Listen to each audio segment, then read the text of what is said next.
Saudara-saudara, kebaktian kenaikan Tuhan Yesus ke surga pada hari ini, kita dasari dengan pengakuan bahwa pertolongan kita adalah di dalam nama Tuhan yang menjadikan langit dan bumi.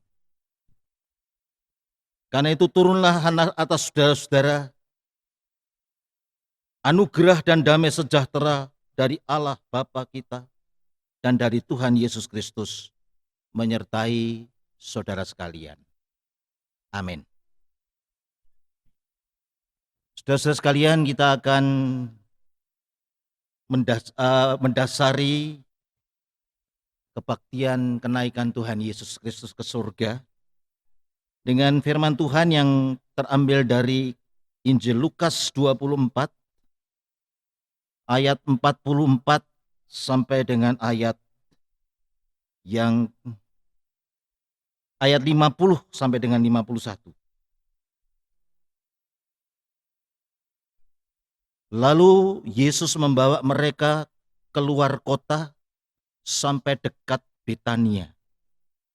Di situ ia mengangkat tangannya dan memberkati mereka. Dan ketika ia sedang memberkati mereka, ia berpisah dari mereka dan terangkat ke surga.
Sebelum kita mendengarkan firman Tuhan, Kita bersama-sama akan berdoa, saudara-saudara.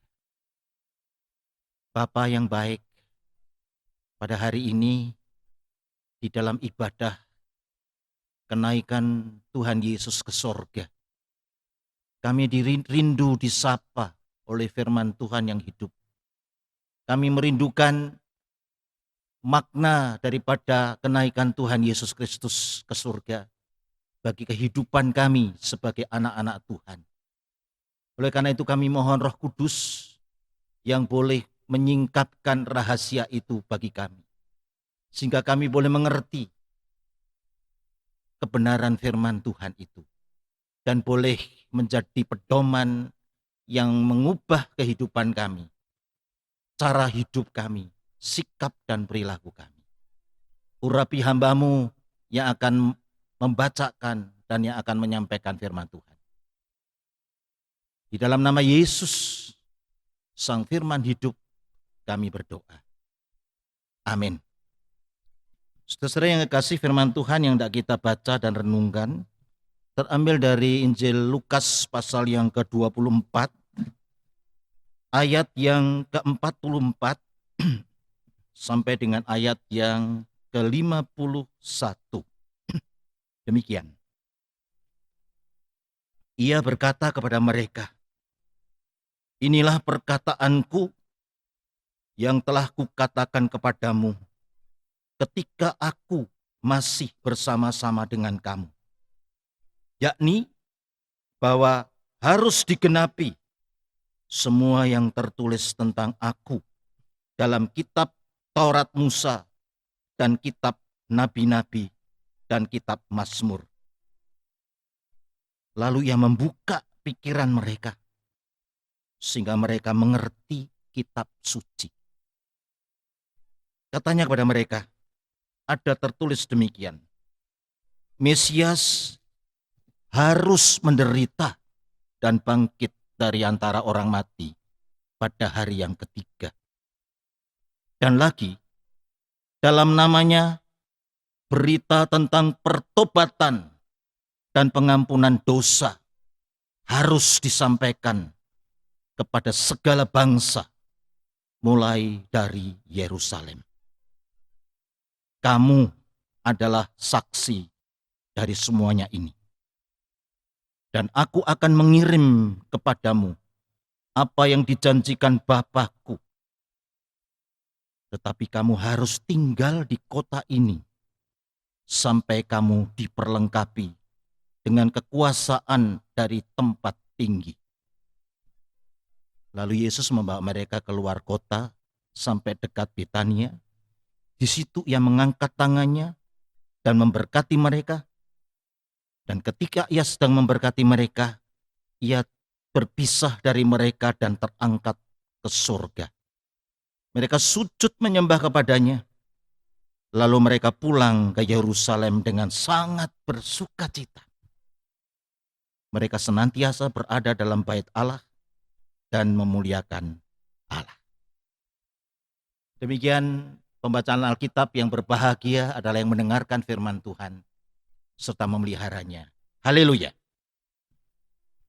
Saudara-saudara yang kekasih, hari ini kita memasuki ibadah kenaikan Tuhan Yesus ke surga.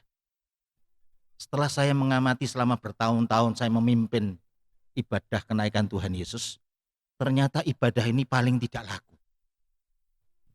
Kenapa?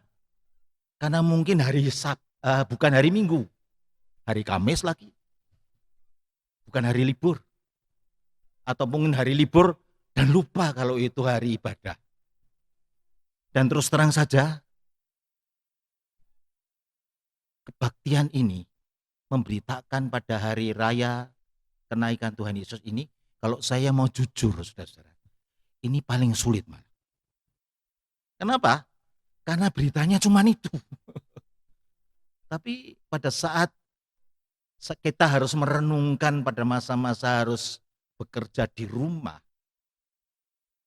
Dan ketika renungan dan saya bertanya-tanya pada Tuhan dan saya minta Roh Kudus yang akan mengajari apa artinya itu semua. Saudara-saudara sekalian, ternyata Tuhan bukakan sesuatu yang luar biasa. Saudara yang kasih, kita boleh melihat di sini saudara-saudara bagaimana Yesus naik ke surga. Nah, itu menjadi polemik, itu surga itu di mana, bagaimana. Bahkan ada orang berani mengklaim dia yang punya surga dan sebagainya. Apa sih sebenarnya peristiwa itu apa? Kata surga, saudara-saudara, dalam bahasa Yunaninya, bahasa aslinya itu Uranos. Uranos itu berarti langit, saudara-saudara. Yesus naik ke langit. Kalau kita bicara tentang langit, mana? Batasnya di mana? Itu tidak terbatas. Unlimited. Ya, jadi itu ada bumi ini ternyata planet yang kecil di hadapan galaksi-galaksi yang lain. Jadi saudara-saudara sekalian, kalau Yesus naik ke surga berarti dia meninggalkan yang terbatas ini kepada yang tidak terbatas. Unlimited. Dan luar biasa ini saudara-saudara. Karena kita dibatasi oleh keadaan kita di sini. Ruangan, waktu, tempat. Dan ketika Yesus naik ke surga berarti dia meninggalkan yang terbatas ini. Untuk apa? Memasuki yang tidak terbatas. Jadi pengertian surga itu sebenarnya, saudara. Jadi kalau orang mati meninggalkan yang terbatas, ada hidup di sini, lalu sampai kepada yang kekal yang tidak terbatas bersama Yesus. Nah, ini artinya itu. Nah, saudara yang kasih, dalam rangka kebaktian kenaikan Tuhan Yesus ini, apa yang menjadi renungan kita? Yang pertama, saudara-saudara, adalah sebelum Yesus naik, dia 40 hari lamanya beberapa kali berulang-ulang menyatakan dirinya, menjumpai murid-muridnya. Dan apa yang menarik saudara-saudara sekalian, Tuhan Yesus berbicara tentang apa sebenarnya? Tuhan Yesus berbicara tentang tujuan kedatangannya di bumi ini, di dunia ini. Tujuan hidupnya. Apa? Alkitab dengan jelas harus melakukan dan menggenapi kehendak Bapaknya yang di surga. Yesus harus melakukan dalam ketaatan, menggenapi semua yang tertulis di dalam kitab suci. Mulai dari kitab Taurat, kitab nabi-nabi, kitab Mazmur, perjanjian lama itu digenapi oleh Yesus melalui apa, saudara-saudara? Dan dikatakan Mesias, sang raja itu harus menderita. Harus mengalami kematian di atas kayu salib. Dikubur. Tapi pada hari yang ketiga bangkit. Dan hari ini kita peringati dia naik ke surga. Meninggalkan yang tidak terbatas tadi, saudara-saudara. Jadi saudara-saudara sekalian, ini menyentuh hati saya, menyentak saya. Tuhan Yesus jelas kedatangannya di dunia ini dengan suatu tujuan yang jelas. Dalam rangka apa? Menggenapi, melakukan kehendak apa-apa. Dan apa? Untuk menyelamatkan dunia.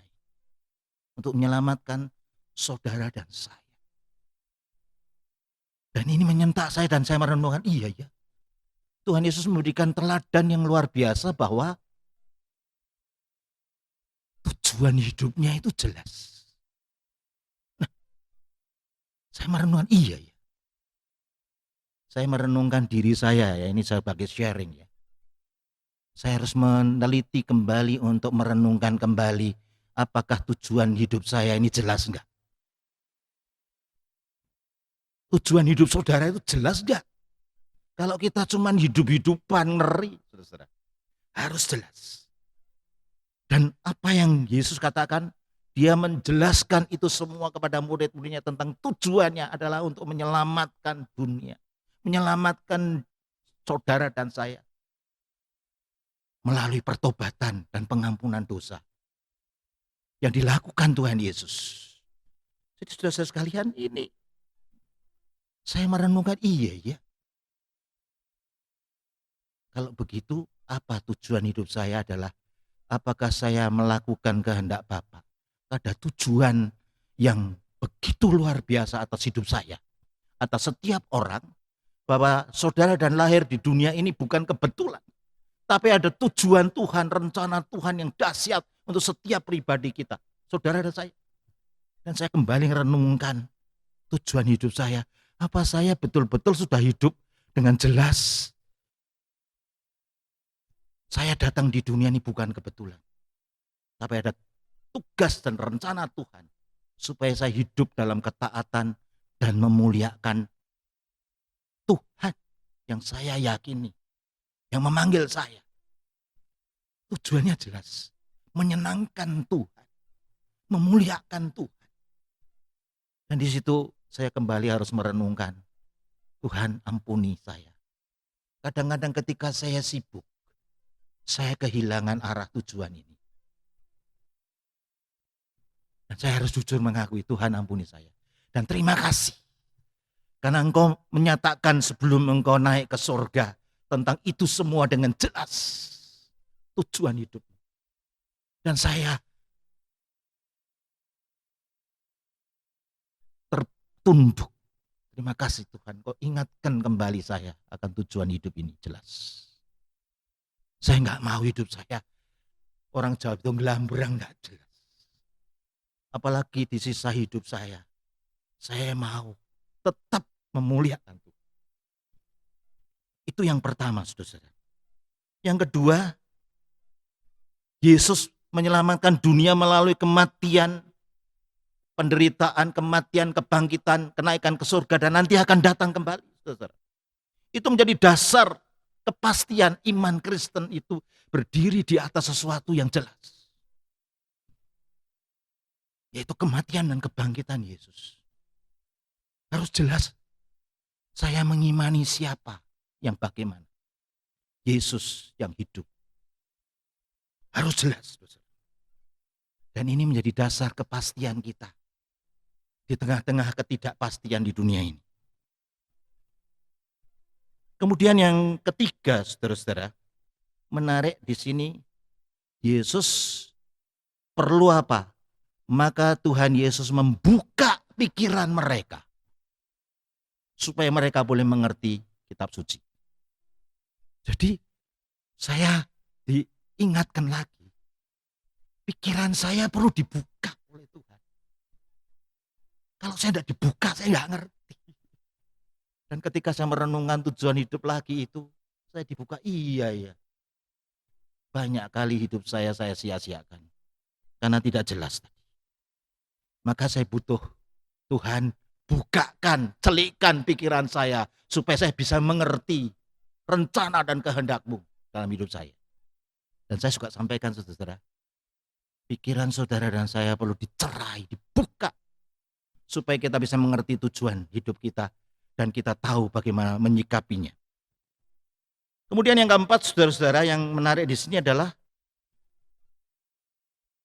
pekerjaan karya penyelamatan, karya pengampunan dosa ini harus diteruskan.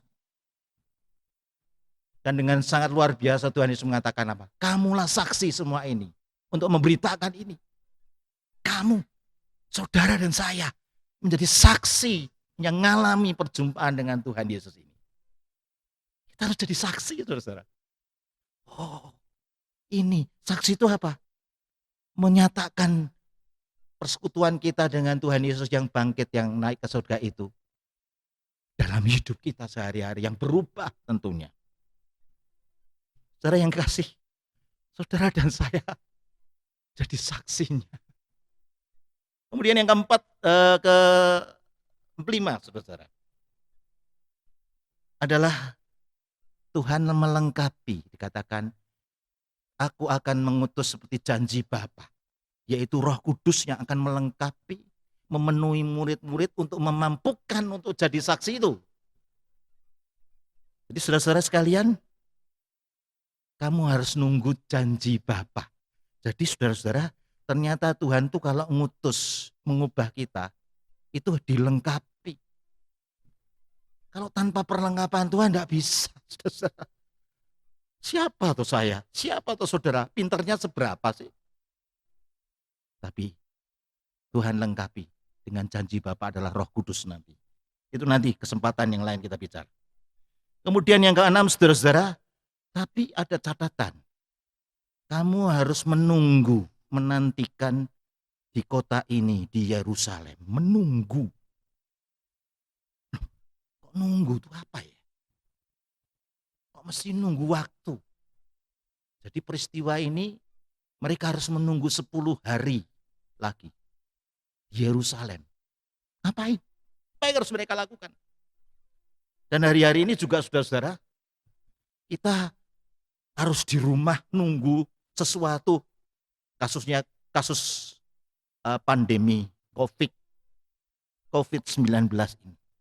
Kita nunggu, ada yang orang tanya saya, Pak berapa lama lagi? Kalau jujur saya tidak tahu. Jadi kalau yang bisa tahu itu bohong saudara-saudara. Tidak ada orang yang tahu kapan itu selesainya itu. Lalu ngapain kita suruh nunggu itu? Nah saudara-saudara sekalian, masa nunggu ini adalah Tuhan Yesus mempersiapkan mereka, hati mereka memproses. Dan waktu 10 hari itu mereka bersekutu bersama-sama. Mereka boleh bertukar pikiran. Mereka boleh merenungkan kembali hidup mereka di depan Tuhan. Menghayati firman itu. Menghayati pengalaman hidup mereka bersama-sama dengan Tuhan Yesus selama itu. Masa-masa di mana kita merenungkan semua itu dalam terang firman Tuhan itu. Terang pikiran yang dibuka itu. Jadi saudara-saudara sekalian yang kasih, ada proses. Dan ketika saya mengatakan, ya, maka apa yang saya lakukan saudara, kalau tiap pagi tadi saya bangun tidur, terima kasih Tuhan. Tuhan masih beri kesempatan, aku masih sehat.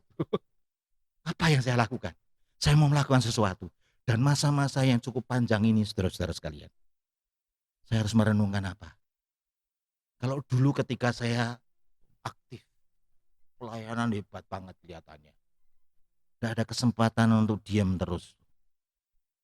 Tapi sekarang, saya kembali ketika saya merenungkan firman Tuhan ini, saya kembali merenungkan perjalanan hidup saya. Iya. Tentang bagaimana dulu saya muda, tentang panggilan saya, tentang perjalanan pelayanan saya. Saya melihat semua itu. Dan saya mengatakan terima kasih Tuhan. Aku boleh melihat sekarang semua yang sudah terjadi itu. Dengan terang kebenaran Tuhan, tujuan yang jelas tadi. Semua saya katakan, saya melihat ada tangan Tuhan yang dahsyat, yang menuntun, memberkati, memampukan saya. Saya lihat, iya ya, banyak kesulitan-kesulitan masa lalu yang boleh dilalui. Terima kasih Tuhan. Aku boleh melihat tanganmu yang dahsyat itu menyertai aku. Wah, ini luar biasa. Ketika kita tunggu, diam, sepi, tidak ada kegiatan apapun. Tapi di situ Tuhan bicara banyak. Dan saya mengatakan terima kasih Tuhan. Aku boleh kembali menyoroti kehidupan saya dalam terang firman-Mu. Saudara yang kekasih, ini berita yang indah sekali. Menunggu. Mereka tunggu 10 hari di Yerusalem. Maka berita ini harus disampaikan mulai dari Yerusalem. Pusatnya nanti. Nanti akhir zaman kembali ke Yerusalem lagi. Nah, saudara yang kekasih, menunggu, masa tunggu ini ngapain saudara sekalian? Kita tidak bisa ibadah. Ibadahnya pakai YouTube atau pakai online. Ya. Ngapain? Tapi di situ saudara sekalian, saat kita di tengah kesibukan itu biasanya kita lupa diri. Kehilangan arah. Malah bingung. Tapi ketika kita hayati, hidupi hari demi hari yang tidak jelas sampai kapan ini. Tapi dengan terang yang baru, dengan pengharapan yang pasti, saudara. Itu yang keenam. Yang ketujuh, baru setelah itu dikatakan Yesus ngajak ke Betania, memberkati, naik dan teraup oleh awan kemuliaan. Hilang. Raib. Nah, saudara-saudara sekalian yang kasih. Tadi saya katakan peristiwa kenaikan Tuhan Yesus itu Yesus meninggalkan yang terbatas kepada yang tidak terbatas. Nah, lalu bagi saya apa? Nah, ini menarik saudara. Saya coba melihat, dan kalau saya bersama Yesus dalam persekutuan dengan Yesus yang meninggalkan yang tidak terbatas, berarti saya juga bisa mengalami itu. Dan sekarang memang dicontohkan saudara-saudara adalah apa? Kita di kamar, di rumah, itu kalau kita bisa dengar dunia ini loh. Malah. Jadi walaupun kita terkurung di tempat, di kamar kita, di rumah kita, tapi sebenarnya pikiran kita tuh bisa sampai mana-mana loh. Oh itu kira-kira gitu ya. Jadi, dan saya harus berpikir juga, melihat setiap peristiwa hidup ini melalui sudut pandangnya Tuhan yang naik ke surga, meninggalkan yang terbatas kepada yang tidak terbatas. Maka pikiran-pikiran kita itu dibawa untuk melihat setiap peristiwa dalam sudut Tuhan dengan sudut yang tidak terbatas tadi. Jadi saya lihat, oh piye. Nah, kalau saya bahasa sekarang ini, kalau saudara-saudara pergi itu sekarang, kalau zaman saya dulu, kalau kesasar ya tanya-tanya. Sekarang enggak kesasar. Kenapa? Pakai GPS ya. Dituntun dari atas kan. Sebenarnya. Itu. Nah, bagaimana kalau kita melihat hidup ini juga, peristiwa-peristiwa hidup dalam terang Yesus yang naik ke surga, yang tidak terbatas itu, kita melihat dunia ini dengan cara itu. Ya, tidak terbatas itu. Dan ini melihat, oh jelas ya. Atau ada yang ngirimi WA tentang apa, lihat dari drone gitu ya. Wah, ternyata sepi semua itu, udara segar, biru, kota-kota itu bagus banget. Ya. Jadi kita boleh melihat setiap peristiwa hidup suka duka ini dengan terang yang tidak terbatas tadi, menjadikan kita melihat ada tangan Tuhan yang dahsyat seperti tadi saya renungkan tadi. Kita diajak saudara pada hari kenaikan Tuhan Yesus ini. Untuk apa? Saya boleh melihat dunia dan setiap peristiwa hidup apapun dalam sudut pandangnya Tuhan. Dan membuat saya bijaksana, saya penuh syukur, dan saya punya keyakinan apa? Kalau Tuhan sudah nuntun saya sampai hari ini, saya percaya apapun ada di depan saya boleh lalui bersama dengan Dia. Dengan sudut pandang Tuhan itu dan firman-Nya. Maka kita bijaksana, kita punya pengharapan, kita melangkah di tengah-tengah ketidakpastian ini dengan langkah yang jelas. Nah, saudara yang kekasih, ini hal-hal yang saya renungkan ketika saya harus mempersiapkan tentang kebaktian kenaikan Tuhan Yesus ini.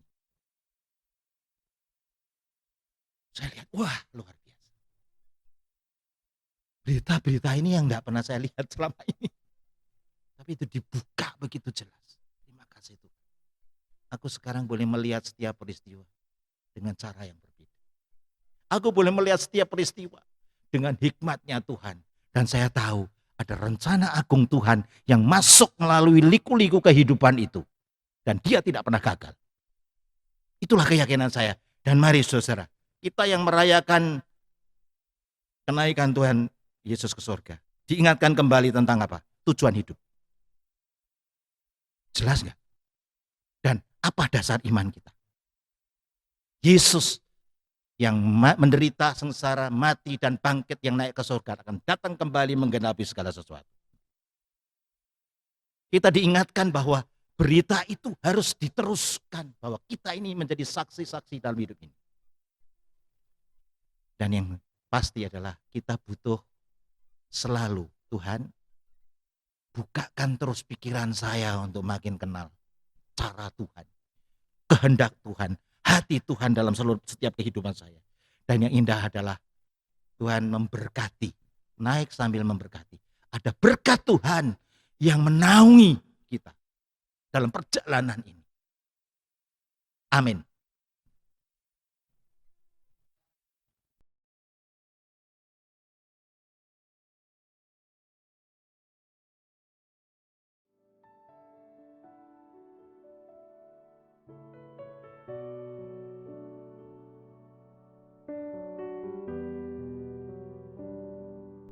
Mari kita akan menaikkan doa-doa syafaat kita.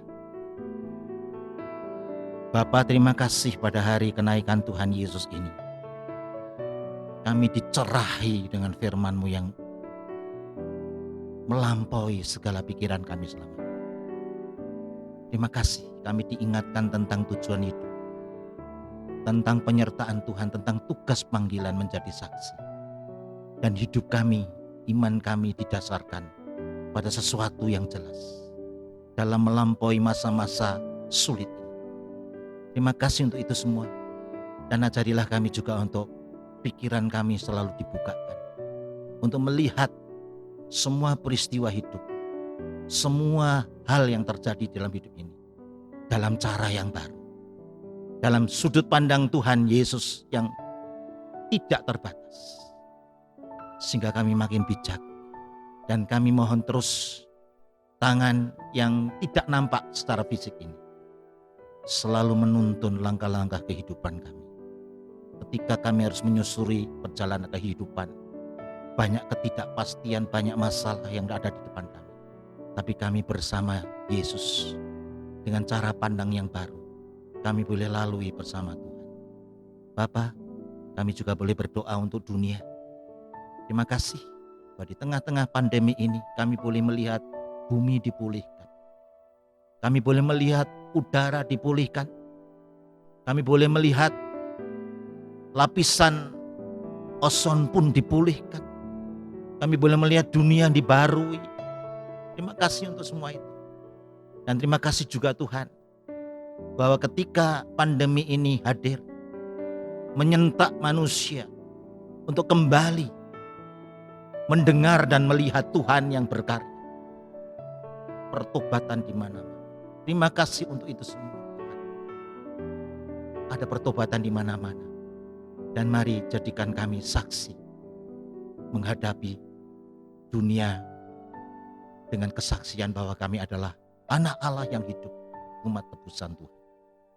Untuk meneruskan berita tentang pertobatan dan pengampunan dosa dari Yesus, Tuhan dan Juru Selamat kami yang hidup.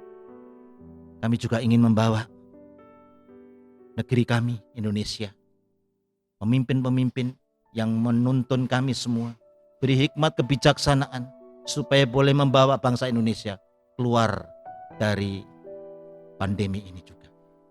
Bapak, kami juga ingin berdoa pada kesempatan ini untuk saudara-saudara kami yang mengalami penderitaan, yang sakit, di ruang-ruang isolasi.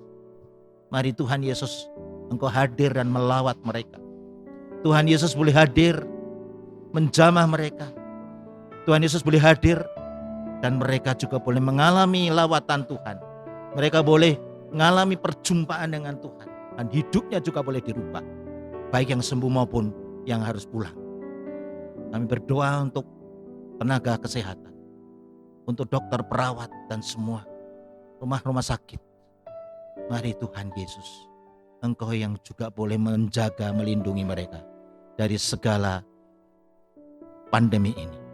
Bapa, kami mau menyerahkan juga segenap rakyat Indonesia, anak-anak Tuhan, gereja Tuhan, dalam menyikapi, dalam masa penantian ini juga, untuk berbuat sesuatu, untuk boleh menjadi berkat saksi Tuhan melalui tindakan-tindakan hidup mereka semua. Terima kasih Bapa. Kami naikkan doa ini di dalam nama Yesus yang telah mati, bangkit, naik ke sorga, dan yang akan datang kembali menggenapi segala sesuatu. Haleluya. Amin.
Damai sejahtera melampaui akal di hatiku, di hatiku, di hatiku. Damai sejahtera melampaui akal di hatiku, tetap di hatiku. Aku bersyukur, bersuka cita, kasih Tuhan diam di dalamku. Aku bersyukur, bersuka cita, kasih Tuhan diam di dalamku. Aku bersyukur, bersuka cita, kasih Tuhan diam di dalamku. Aku bersyukur, bersuka cita, kasih Tuhan diam di dalamku.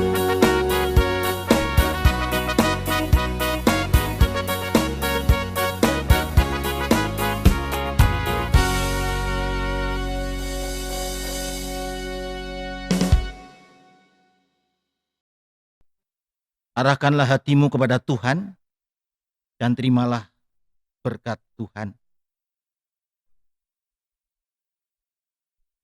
Kasih karunia Tuhan Yesus Kristus, kasih Bapa, dan persekutuan dengan Roh Kudus menyertai saudara sekalian. Haleluya. Amin.